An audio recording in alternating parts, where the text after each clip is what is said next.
Hi friends, எல்லாருக்கும் வணக்கம். இன்றைக்கி நம்ம பார்க்க போகிற ரெசிபி என்ன அப்படின்னா, இது ஒரு வாட்டி சாப்பிட்டாவே போதும், இன்னொரு வாட்டி சாப்பிடணும்னு நினைக்க தோணக்கூடிய வெந்தய குழம்பு எப்படி நல்லா காரஞ்சாரமாக எப்படி செய்கிறது அப்படின்னு சொல்லி பார்க்கலாம். வீடியோ பார்க்குறதுக்கு முன்னாடி மறக்காமல் சேனலை சப்ஸ்கிரைப் பண்ணுறேன்னா சப்ஸ்கிரைப் பண்ணிக்கங்க. மறக்காமல் பெல் ஐக்கான் ஆல் கொடுத்துக்கோங்க. வாங்க வீடியோக்குள்ளே போகலாம். வெந்தய குழம்பு செய்கிறதுக்கு மசாலா ஃப்ரெஷ்ஷாக ப்ரிப்பேர் பண்ணிக்கலாம்.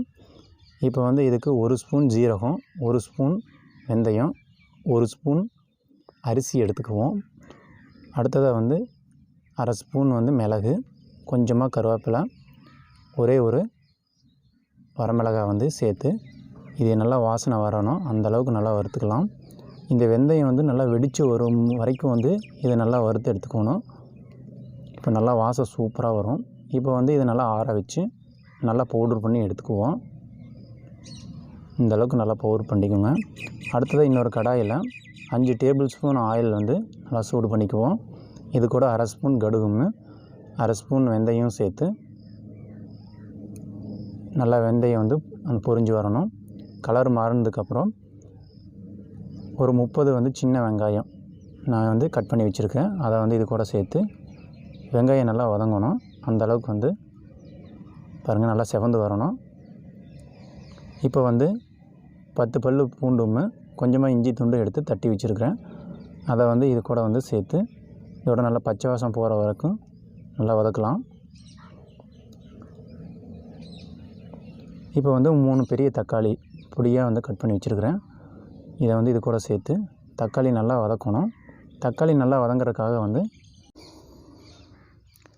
கொஞ்சமாக இது கூட உப்பு சேர்த்துக்கலாம்.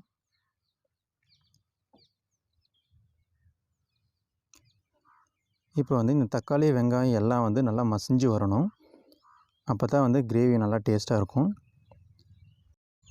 இப்போ ஒரு கொத்து கருவேப்பிலை இது கூட சேர்த்துக்கலாம்.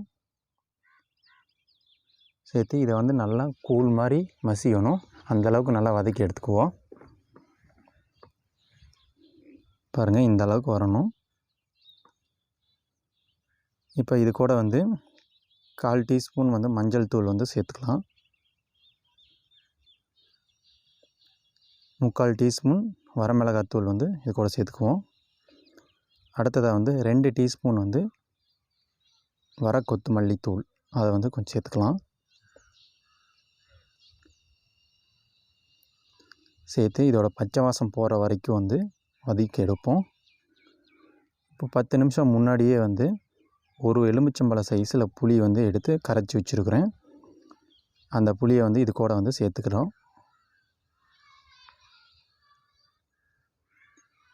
சேர்த்து இதோட பச்சை வாசம் போகணும்.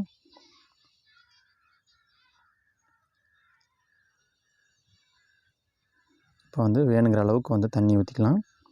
இதுக்கு ஒரு டம்ளர் தண்ணி சேர்த்துனா போதுமானது.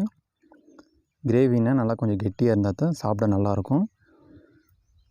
இப்போ நம்ம அரைச்சி வச்சுருக்கக்கூடிய அந்த வெந்தய பொடி, அந்த மசாலா இது கூட சேர்த்துக்கலாம்.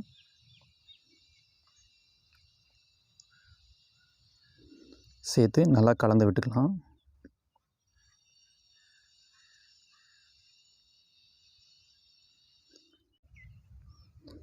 இப்போ மூடி போட்டு இது நல்லா கொதிக்க விடலாம். ஒரு 5 நிமிஷம் நல்லா கொதிக்க வரும்போது இது எண்ணெய் தனியாக பிரிஞ்சு வரும். இப்போ கிரேவி இன்னும் கொஞ்சம் கெட்டியாகணுங்கிறதுனால இன்னொரு 2 நிமிஷம் சேர்த்து நான் கொதிக்க விடுறேன். ஓகே, இப்போ இதோட டேஸ்ட்டை இம்ப்ரூவ் பண்ணுறதுக்காக கொஞ்சமாக வெல்லம் சேர்த்துக்கிறோம். வெல்லம் சேர்த்துறதுனால நல்லாயிருக்கும், டேஸ்ட் நல்லாயிருக்கும். ஓகே, கிரேவி ரெடி ஆயிடுச்சு. அடுத்தது கொத்தமல்லி இலையை தூவி இறக்கிடலாம். இது சூடான சாதத்துக்கு வச்சு சாப்பிடும்போது செம்மையாக இருக்கும். இட்லி தோசைக்கு கூட இது காம்பினேஷன் நல்லாயிருக்கும். பாருங்கள், கிரேவி இந்த அளவுக்கு நல்லா திக்காக வந்திருக்கு.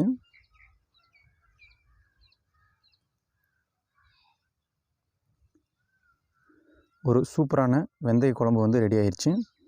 இதை டேஸ்ட் பார்த்துலாம், செம்மையாக இருக்குது. மறக்காமல் இது உங்கள் வீட்டில் ட்ரை பண்ணுங்கள். ட்ரை பண்ணிவிட்டு எப்படி இருக்குன்னு சொல்லிவிட்டு கமெண்ட் பண்ணுங்கள்.